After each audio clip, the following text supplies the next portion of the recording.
Check out the latest footwear innovation from Adidas, the Adizero Adios Pro 2, which features carbon fiber energy rods that are both lightweight and precisely tuned for a more anatomical transition. Everything from the ultra-light polyester upper to the re-sculpted midsole and the reinvented outsoles are designed for speed. Visit adidas.com to learn more today. Some read self-help books. Others use meditation. At New Balance, it's believed that peace can be found with a run. You're never truly prepared for adversity, but certain things serve as a guide for moving forward. Whether sprinting or running marathons, the physical and mental requirements become ingrained. Visualizing an outcome, synchronizing breath and body, pushing past pain and fatigue. Those hard-learned lessons serve as a blueprint for overcoming obstacles and achieving balance in life. Go beyond the run at newbalance.com. Hey, and welcome to the Hypothalamic Amenorrhea podcast, an adulting advice podcast production. I'm Dani Sheriff, and this is the place to come if you care about getting your period regularly. This podcast aims to educate, inform, and keep you motivated on your period and HA recovery track. Let's dive in. And guys, please remember that I am not a doctor and nothing on this show should be taken as medical advice. Always seek the advice of your physician. Hey guys, before we jump into today's awesome episode with Erica, where she tells us her story of how she got HA and the step-by-step process that she took to reverse it and then get pregnant in a timely fashion. It's going to be great. I wanted to let you guys know today is the last day this month to join the HA Society. So go to thehasociety.com and join now, because tonight at 5 p.m. Central it closes, and then you'll have to wait till the next time I open it. I will probably open it again in January, but I'm also reserving the option to take a month off. So yeah, but I'll probably open it. However, the sooner the better to come in to the group and start binge listening to all of the content that I release way in advance, only to that group, to start asking questions, listening to the event replays, listening to the community call replays, and of course attending the community calls. Guys, come on in and meet your HA recovery support squad. And if you are someone who's recovered, or even if you're a practitioner and you just love listening to this podcast, come on in and chat, because there are just so many girls that would do anything to get your support and your knowledge. It's just like a real hub for ladies just like you and I to get together and actually make real community. So it closes today. Come on in. Link is in the show notes, or just go to the hasociety.com and I'll see you there. Otherwise, on with today's episode. Are you ready? I guess so. Okay. Hi everyone, and welcome to the HA podcast. I'm here today with a VIP, very important podcaster. Her name is Erica.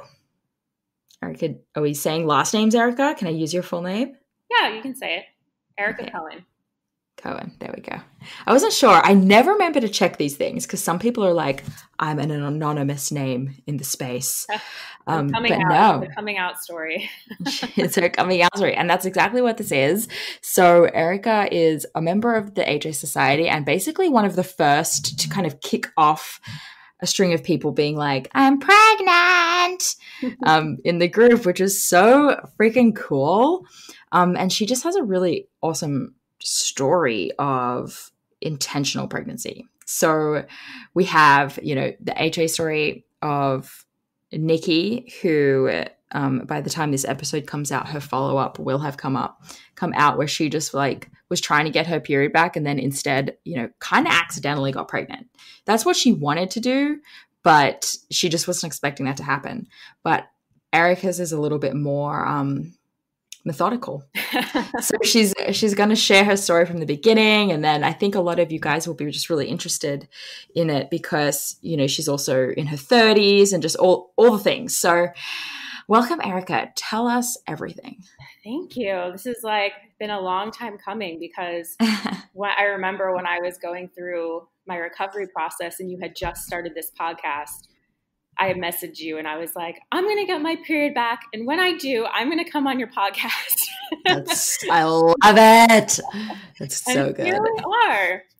Yeah. So I guess my history, so I was not somebody who had an eating disorder for decades or was like a fitness competitor or anything like that. I'd always had like a normal BMI, maybe even bordering on a little bit overweight. And I was never into exercise at all. And one day my sister introduced me to an online fitness program that I actually dived with, and I got really into it. And I did it like, 6 days a week. And I was seeing really great results in terms of my athletic abilities and endurance, but I didn't have the aesthetic look of fitness that I wanted. I saw all these other girls on Instagram who were doing the same programs that I was doing, and they had these like chiseled abdominal muscles. And I was like, oh, well, I want to like show something for all the hard work that I'm doing. Mm-hmm. Yeah. And I found out that those girls were counting macros.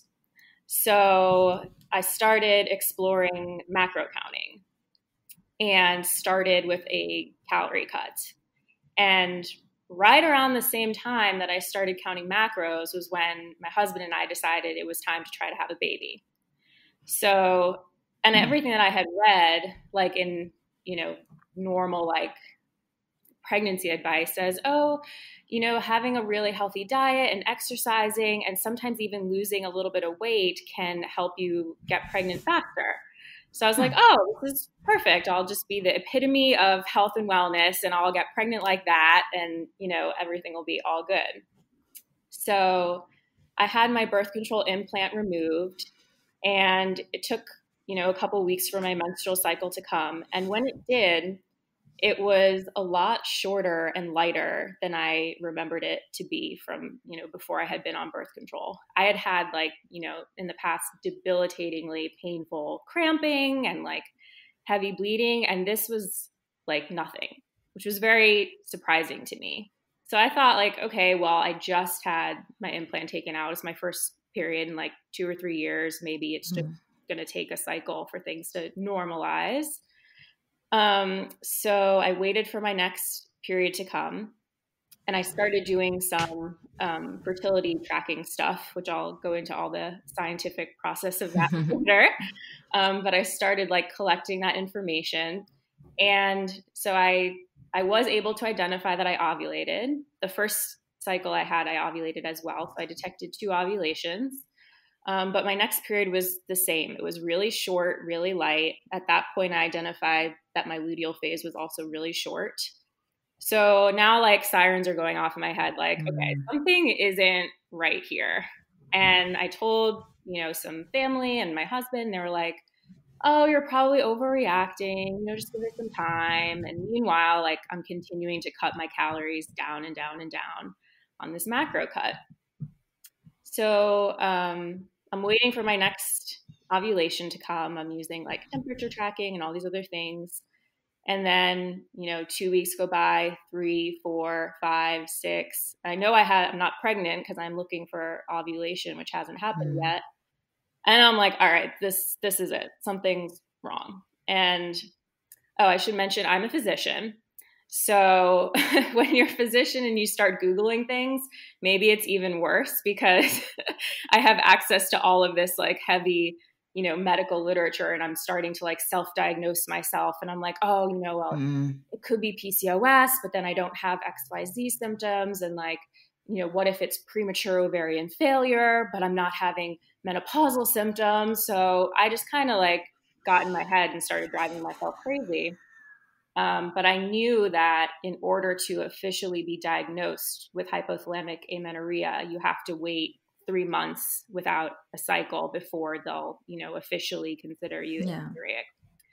So I basically made an appointment and scheduled it for like 3 months on the dot from my last menstrual cycle. So that as soon as I could get in there and get a diagnosis, I would like get this taken care of immediately. So that's when I went to my OB. They ran lab works. Very stereotypically, they said, everything looks okay. There's nothing, grotesquely abnormal here. I don't really know what's going on. Were you just like low normal ranges or? Yeah, I mean, my estrogen was definitely low. I don't know, maybe that person who saw me didn't flag that as being super abnormal. To her, she just saw like, oh, well, we don't know where you're at in your menstrual cycle. Yeah. Maybe you're just in the early phase. But there is no menstrual cycle. Are you listening? Right. Exactly. But at least she had the foresight to be like, well, I know it's not healthy that you don't have a period right now. So like, let's send you to reproductive and endocrinology and figure out what's going on. This is where like fate comes in a little bit, because I had originally scheduled an appointment with one doctor, and then COVID pandemic broke out big time. And so that appointment got canceled. So I rescheduled for a couple weeks later, and the only person who had availability was a different physician. And to me, I didn't care. I didn't know any of these people. I was just like, first available, get me in. And this woman like saved my life, basically. This doctor, we had a talk, a consultation. I told her my history. She asked about things like diet and exercise. She's like, I think I know what's going on, but like, let's, run some repeat labs and I'll get back to you. And so labs came back and she was like, it could be X, Y, and Z, but I think most likely what you have is hypothalamic amenorrhea. And there's a book that a lot of my patients have found helpful called No Period, Now What by Dr. Nicola Rinaldi.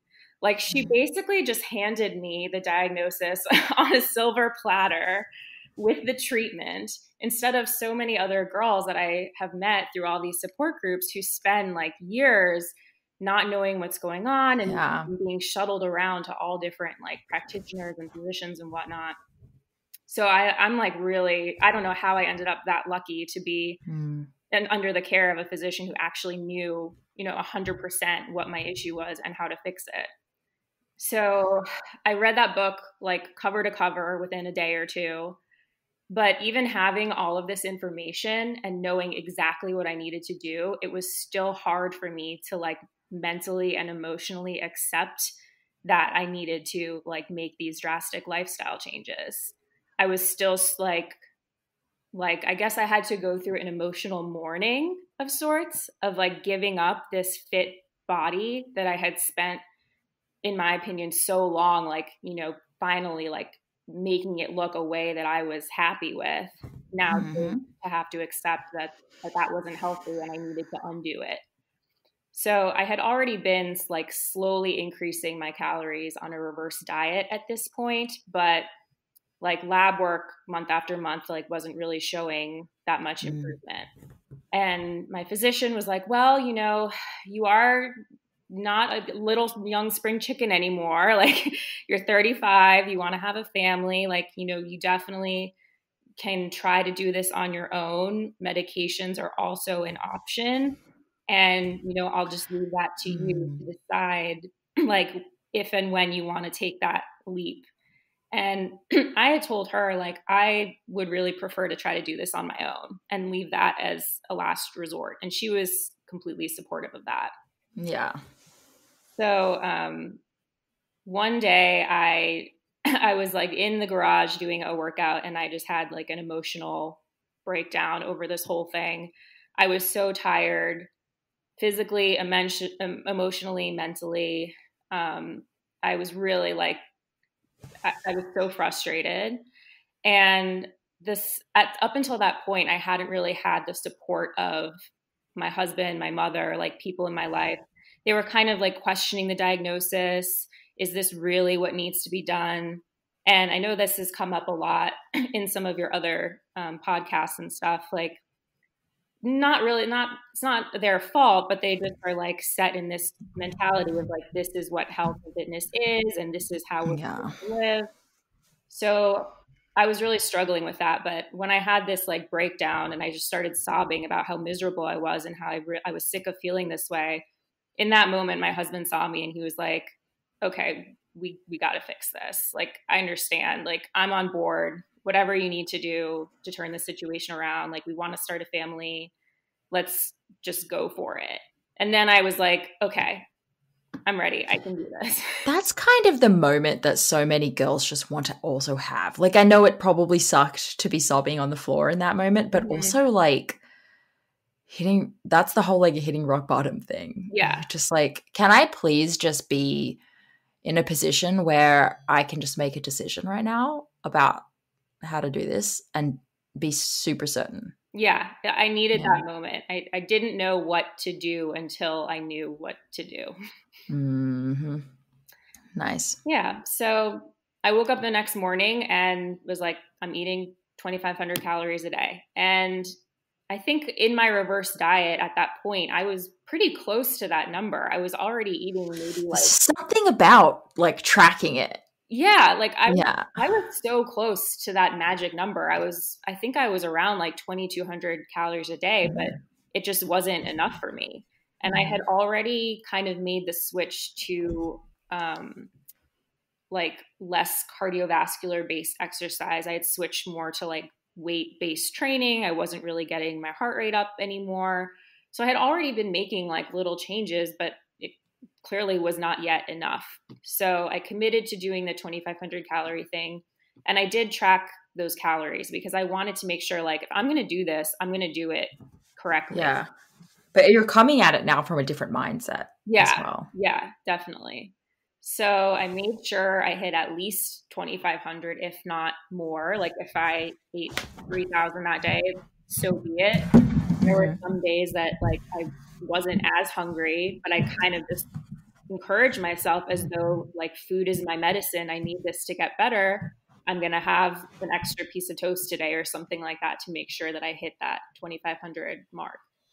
Yeah. So maybe like, I want to say 3 weeks into this, I had repeat blood work done. I was getting it maybe like every 1 or 2 months. And my RE called and was like, your estrogen is skyrocketing. I think you're going to ovulate this week. And I was like, no, I can't be like that fast after like, that's all I needed. So I kind of didn't believe her. I was like, it must be a fluke. She's like, just start, testing, like use your little OPK strips and like, see if you're going to ovulate. I was like, all right.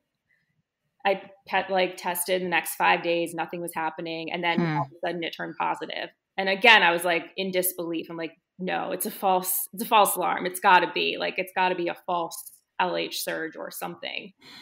And then, my temperatures, my post-ovulatory temperatures really weren't super high. So I wasn't convinced that I actually ovulated. Yeah. And then a couple days later, I had another breakdown to my husband. I'm like, at this point, between the reverse diet and the intentional weight gain, I think I had gained like 15 plus pounds maybe. And my clothes were getting tighter and I was feeling icky. I had one of those days and I was crying to my husband, like, what if this is just, a lie and it's not really going to work? And how can I go on feeling like this? I went upstairs to use the bathroom and I got my period. So it worked. So funny. Yeah. It's like always right when we're super pissed about the process. Yes.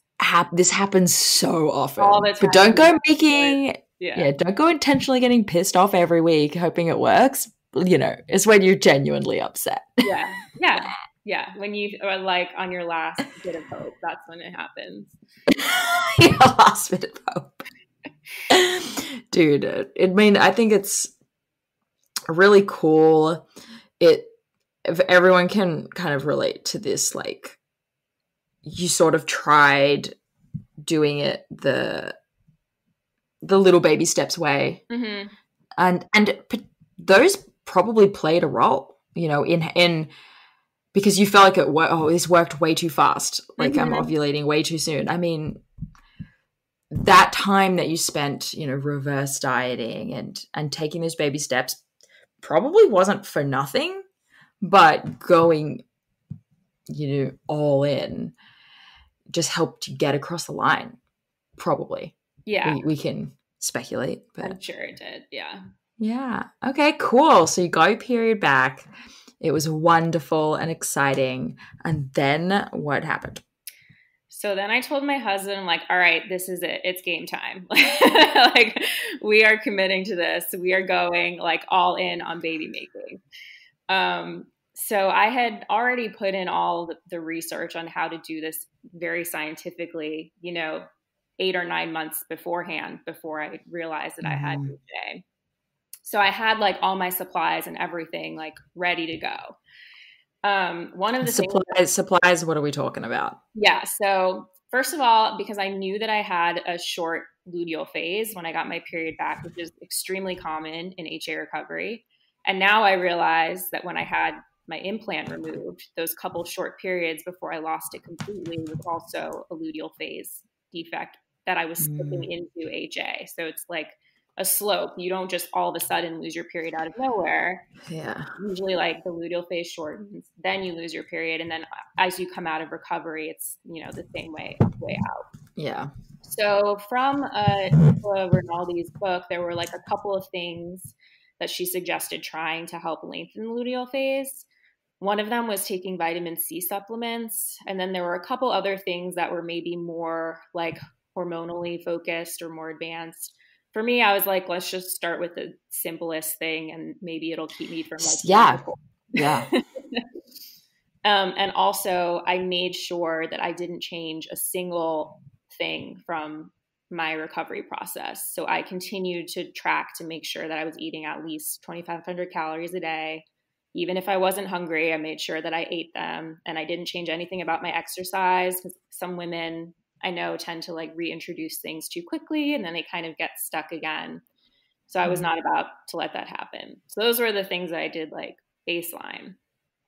And then as far as tools, so temperature tracking, which you've already done a pod about fertility awareness method, right? Yeah. Okay.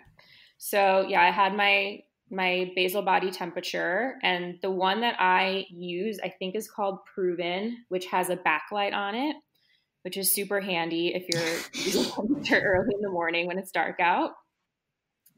And then ovulation predictor kits. So I still really don't know why they call them kits when it's actually just like it's a stick. Yeah. I don't know. That's interesting. Yeah. Maybe they used to like package it differently, or like they come with different tests. I don't know, but it's a stick. So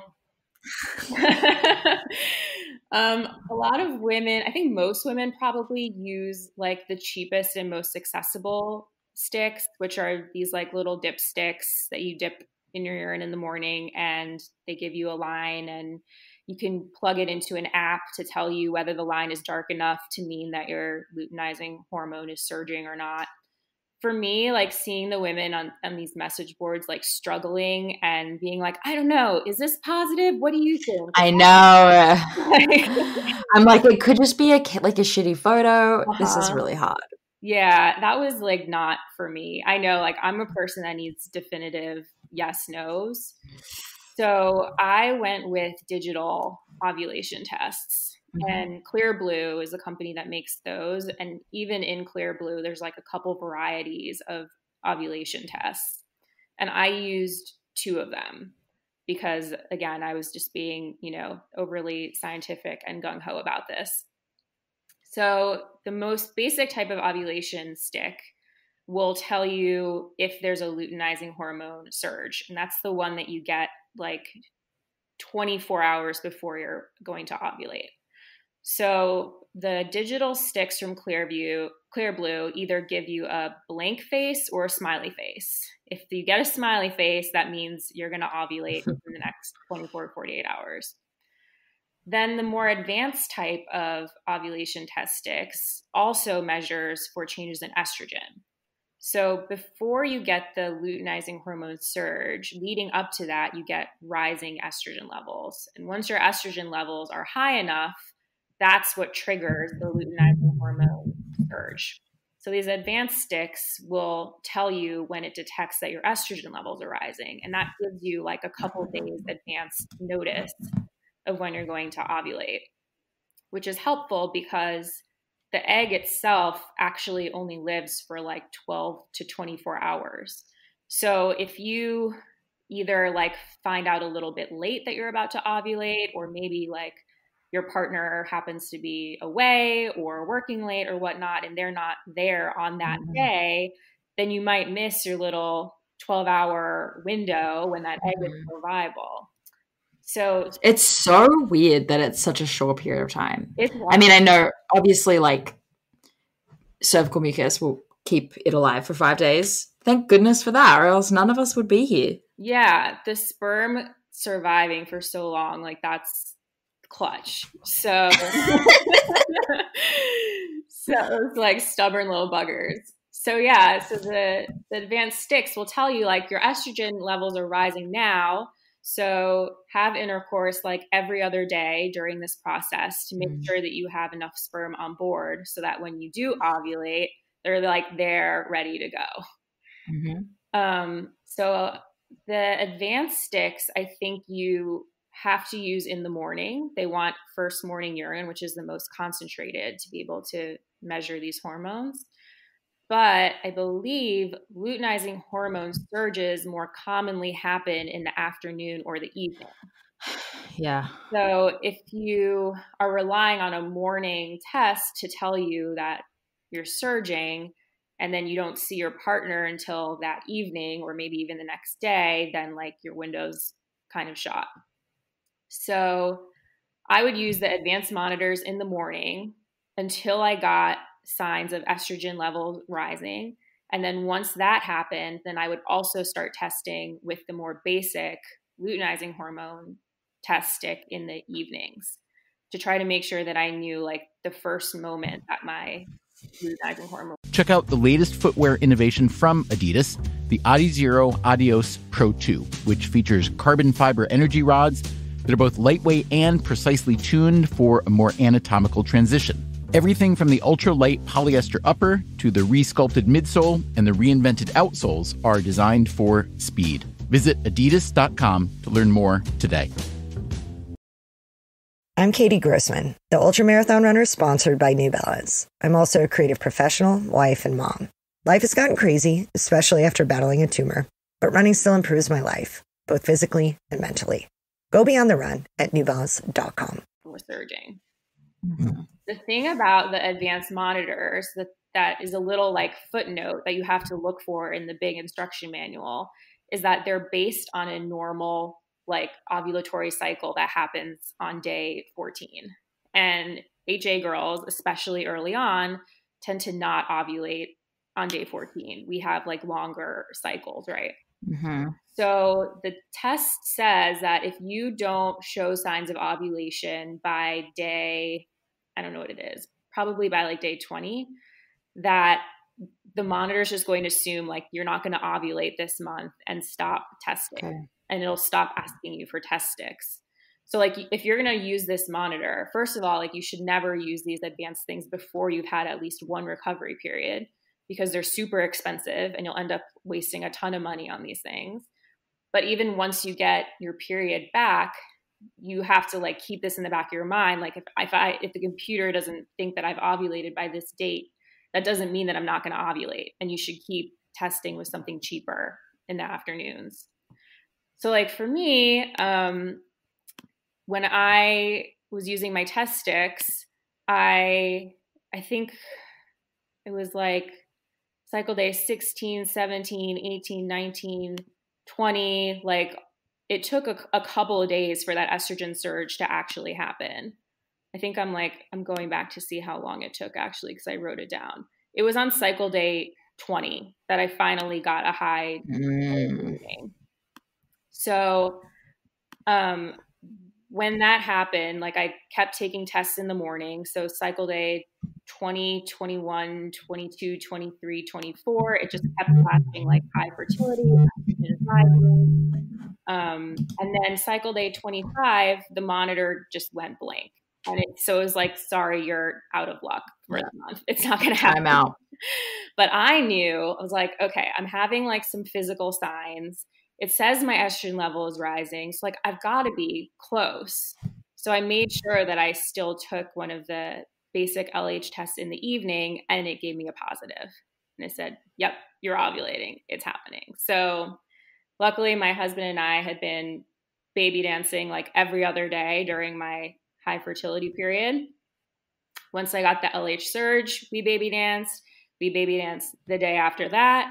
And then I was waiting to see my temperatures go up post-ovulation, and they hadn't yet given me that nice temperature shift to prove. Yeah, like a real good one. Yeah, I wanted to know like that egg has dropped, and it didn't happen yet. So I was like, ooh, well, now what do we do? And my husband's like, well, we got to make sure that we get it. Like we just got to keep doing it until we know that you ovulated. So yeah, we ended up baby dancing many extra days. And it's so funny, like, you know, at the beginning of this process, as all men are, they're like, this is great. We're going to get to like do it all the time. This is going to be awesome. Yeah, no, they hate it in the end. They're like, I don't want to do it. I know. I've heard this before. Yeah. By like the 6th day, we were both like, oh, all right, like, let's just do it. Like, just get it over with. Like, I want to go to bed. Like, it's like not exactly the romantic vision that we had, you know, in our minds, but it's fine. You got to do what you got to do. But actually, like, we ended up kind of having fun with it. Like, we ended up just kind of laughing our way through it because we recognized like the absurdity of all of it. Yeah. Kind of, we just had to laugh at ourselves through it. Totally. Yeah. So then like eventually like I did see the nice temperature shift and I was like, okay, it happened. What day? Do you remember what day you saw the shift? Because you said you saw estrogen rising to cycle day 20. Mm-hmm. Let me actually look at my charts. Just like curious. So like it kind of was like slowly shifting up post ovulation day 1, 2, 3. It was just like kind of going up.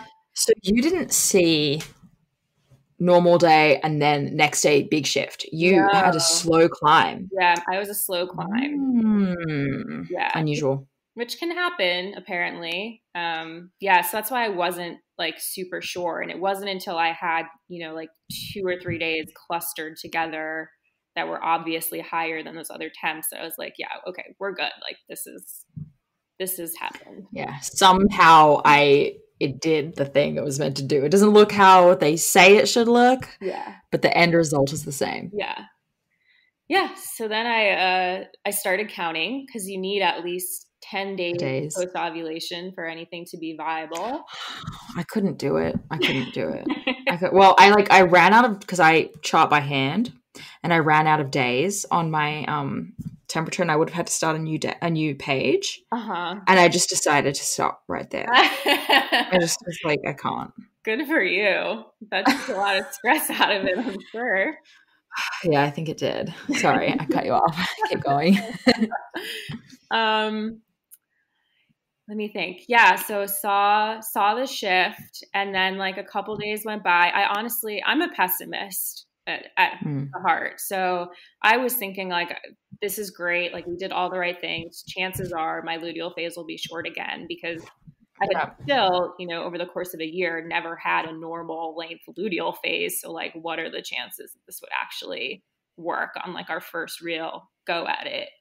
So I was definitely like pessimistic about it, but I'm like looking at the calendar and I'm counting the days and I kind of got like a feeling and like somehow I knew in my gut, I'm like, I think I'm pregnant.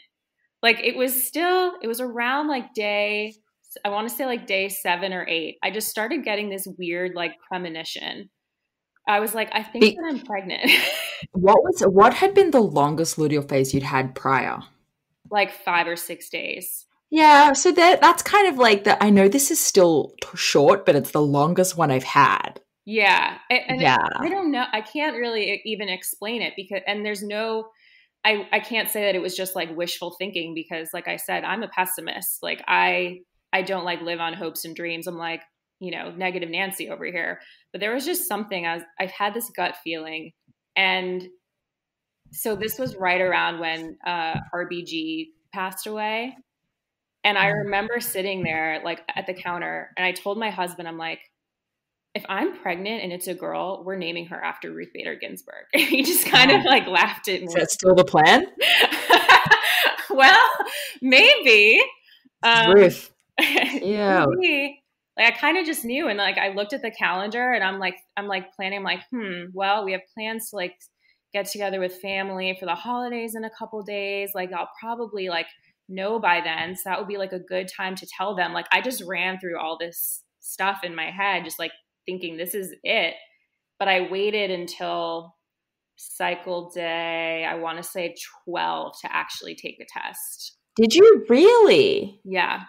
That doesn't sound like something that you would do. You know, I wanted to wait until the weekend because I just knew that if I took a test and then like had to go into work, that mentally I was just not there.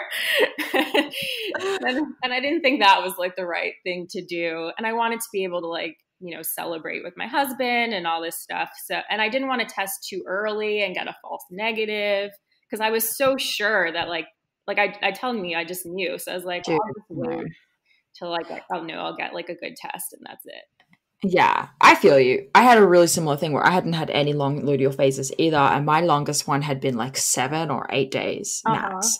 And then on the day that it equaled the same as my last longest luteal phase, but my tits were still on fire. That's when I was like, I think it worked. So there, I like tested on like day 7. Wow. Which is unusual. And I got a positive. Oh my and of course I was like, it could be it could be false. But yeah. But I was like, nah, it's not false. No. I'm me and it's gonna be great. And it's gonna be fine. And it just got darker after that. But I was like, every single thing I Googled was like, how GD soon can you take a test? And they're all like 2 weeks or like, you know, the day after missing period, like the day after the first day of missing period. I'm like, well, that's way too long. Yeah. Well, no, but I'm like, well, this is technically when my period starts. Usually it starts on this day. So I was like, this is a gray area, guys. And then a part of me has just been suspicious ever since of like, they really like to say your luteal phase has to be 10 to 16 days or you're all defected. But like, I don't know, I got pregnant and I had made changes, I had been doing things. I remember you said you were like on mission extend operation phase. Yeah. Yeah. But I didn't do the things you did. Like I didn't supplement with vitamin C. I did different things. And but a part of me is just like, well, like it tested positive and I hadn't had any I hadn't had longer luteal phases prior. So like, I don't know. Maybe I do. Do they need to revisit that?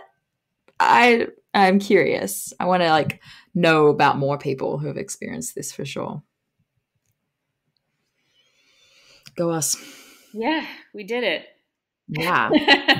Okay. So yeah, basically that was it. You were just like on top of the data, the dates, tracking the stuff.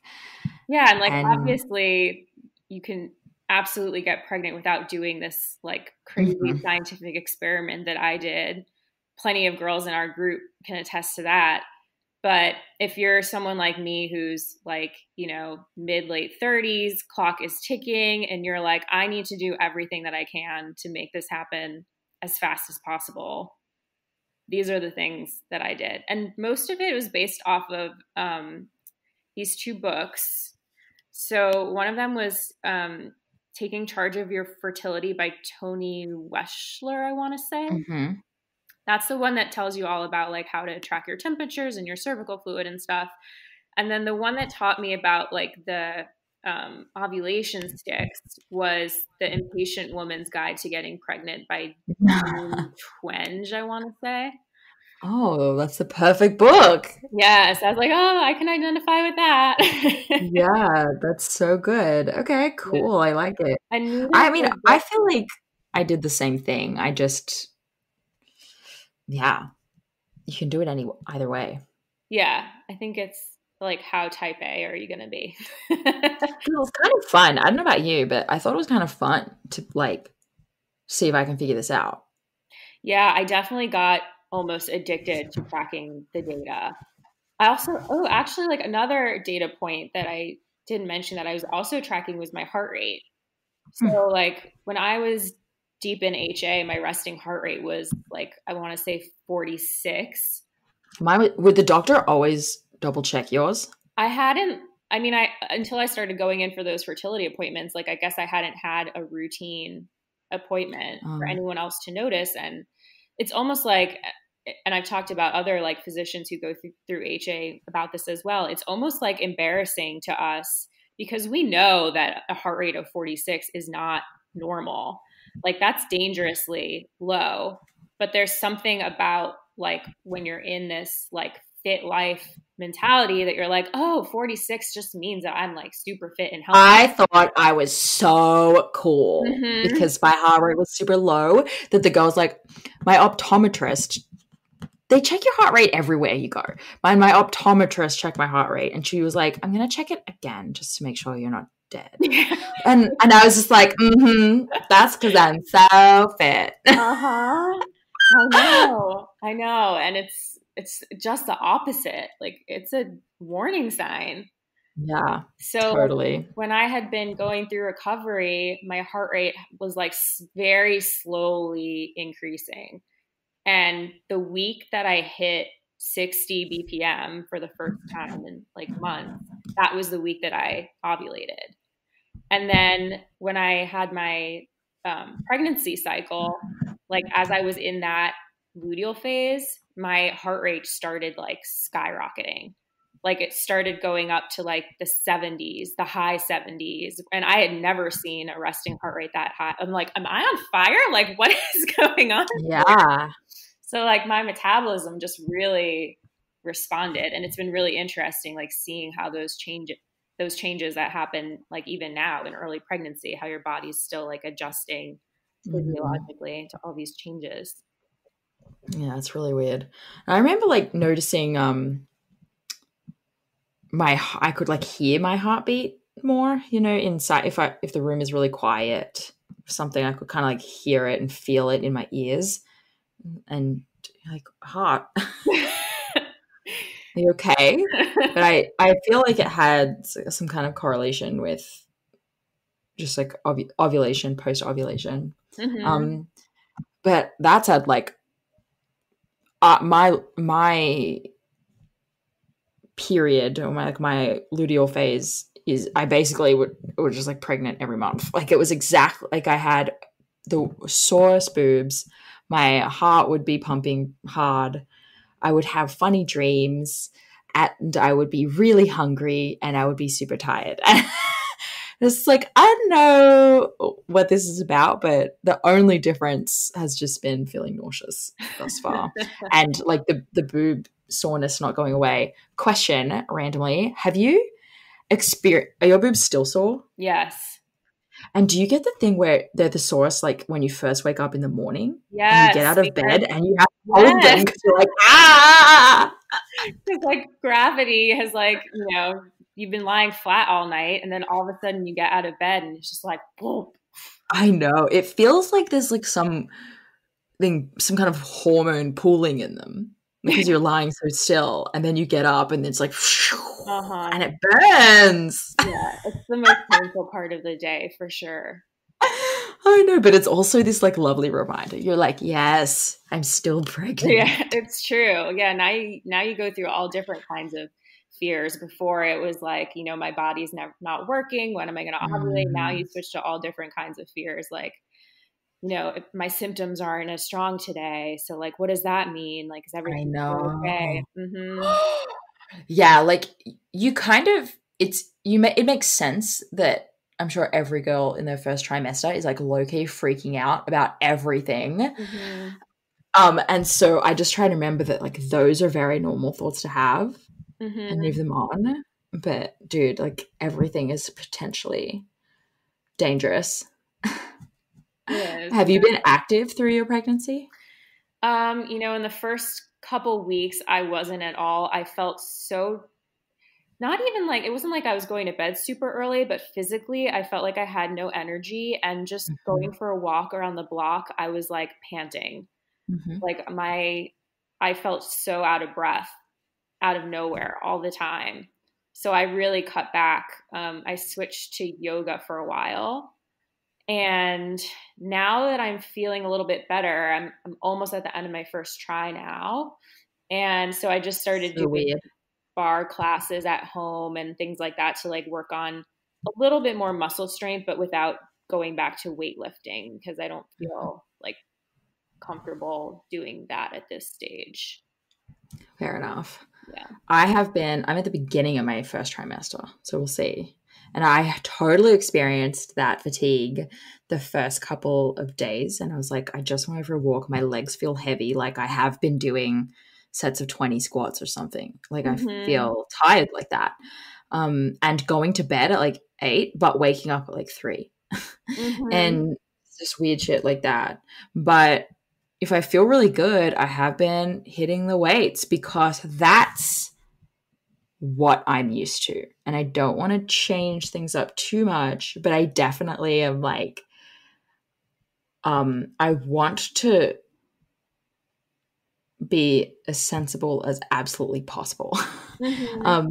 Yeah. So it's like, it's really hard because there's also a lot of talk about like being active through your pregnancy is like beneficial for like getting through labor. And a part of me is like, when I think about when I was a competitive athlete, like, yeah, you trained like 6 or 9 months for this moment that lasts 1 hour or something, like, on competition day. And I'm like seeing a lot of correlations between that and preparing for pregnancy. But you know what? At the same time, like I've watched some of these women on like social media and even friends of mine who are super, super active throughout their pregnancy. And then actually going through labor just completely like knocks them on their ass and they like can't move for 6 weeks. And they're like the most like fit, active people ever. One of my friends ended up having an unplanned emergency C-section and so, like he was out of commission for a while. So I don't know. Like I see what you're saying. Yeah. I think the fitness is important just because like you want to move your body and it's healthy for you and the baby and things like that. But I don't know how much of an impact it would have like as you're actually recovering from labor when your insides have been like literally ripped apart. I'm sure everyone is so different. And yeah, like your preparation, potentially your fitness level going in, probably your fitness level going into pregnancy prior is like more what you're going to have a faster time building back up to. But when it comes to like handling labor, I mean, you hear all kinds of things. You hear all kinds of things. So yeah. I do think though that like it was valuable to go through the recovery process leading up to getting pregnant, because I think it would have been hard for me, like if I was still eating really low calorie and exercising all the time, to then all of a sudden go to like, well, now you've got to be eating, you know, this much more on a regular basis. Oh yeah, you're already eating like you're pregnant. Yeah, exactly. Like I think you asked me that, like, you know, have you been extra hungry or eating more like since you found out you were pregnant? And I feel like I've pretty much exactly been like what I was doing in recovery. Like I'm eating the same way that I was. I'm exercising about the same way that I was. And so it wasn't like such a dramatic lifestyle shift. And I think I was just able to like focus on the emotional part of just being pregnant. That's so cool. I have had the exact same thought where it's like, if I went into pregnancy still in that mindset, I think I would be focused a lot on like, okay, how do I get through this pregnancy and maintain, you know, where I was at and gain the minimal amount of weight and blah, blah, blah. And having gone through this process is like, just makes you so much more aware. And I'm really excited to just be present in the process. And every time I like catch myself thinking about something to do with work or just whatever, you know, I can bring myself back to this like thing that I'm going through that I get to sit and be present with and enjoy. And I don't know if I would be in that mindset and be like ready to handle also just the changes that are going to happen to my body in general. Like afterwards, I think is going to be much easier. Yeah. My sister had made that point to me when I was still in that part where I was like struggling with the idea of going all in. And she was like, don't you want to have a baby? Like, do you recognize that your body is going to have to go through all of these changes regardless? Like, you're not going to go through pregnancy with like 6-pack abdominal muscles. That just doesn't happen. So you might as well like, you know, get used to your changing body now. And it was such a good point. And yeah, exactly. Like now I don't give a second thought to how my body looks really. I'm like already wearing maternity leggings and I'm just loving how much more comfortable it is than like trying to squeeze myself into tiny jeans that don't fit anymore. I'm just fully embracing it. Yeah, that's so exciting. Well, I hope that everyone listening is inspired. I know lots of you want to get pregnant someday or someday soon. And, you know, you can just take it from us that it's okay if you're feeling like this is just never going to happen and F this shit and I can never get to a place mentally where I can do the things I need to do. No, you got this. It's going to be great. Yeah, bodies are not broken. No, they're just like laying stagnant, being like, is it safe to come out? In sleep mode, just in sleep mode. Yeah. On do not disturb. Totally. Exactly. Well, thank you, Erica. Can people reach out to you and ask you questions if they have any? Yeah, you know, I started this Instagram account a while ago that I still haven't done anything with. But I kind of want to use it as like a platform to be able to connect with other physicians to help educate them about HA. So maybe I'll use this as like motivation to start actually posting things there. But that account on Instagram is the HA Doc. Perfect. All right, guys, go over to the HA Doc and hold her accountable to having posted something. Yeah, and if you have questions about like pee sticks, ovulation monitors, and all of that kind of thing, she's going to be super down because whenever people post any question in the HA Society, Erica's like always on there with the best answers and the best breakdowns for people to understand stuff. So she's a good resource for that for sure. Thank you, Dani. Of course. I hope you have a really good day. And I hope everyone listening has a really great day also. Bye. Bye. Thank you so much for listening today, guys. Please subscribe to the podcast, and if you could head to iTunes specifically and leave a rating or review, that would help so much because it makes it easier for other people with HA who are Googling around to find the podcast really easily. So if you do that, you're doing a service to all of the women. Check out the latest footwear innovation from Adidas, the Adizero Adios Pro 2, which features carbon fiber energy rods that are both lightweight and precisely tuned for a more anatomical transition. Everything from the ultra-light polyester upper to the re-sculpted midsole and the reinvented outsoles are designed for speed. Visit adidas.com to learn more today. A lot of us are looking for ways to start our day feeling more joy and appreciation. And while some of us write gratitude lists or do yoga, others pour themselves a bowl of their favorite cereal, Honey Nut Cheerios. Because not only are Honey Nut Cheerios delicious, they can help lower cholesterol as part of a heart-healthy diet. So maybe the secret to a great mood all day is a little yoga, then writing your gratitude list over a bowl of Honey Nut Cheerios. Learn more about a heart-healthy lifestyle at Cheerios.com.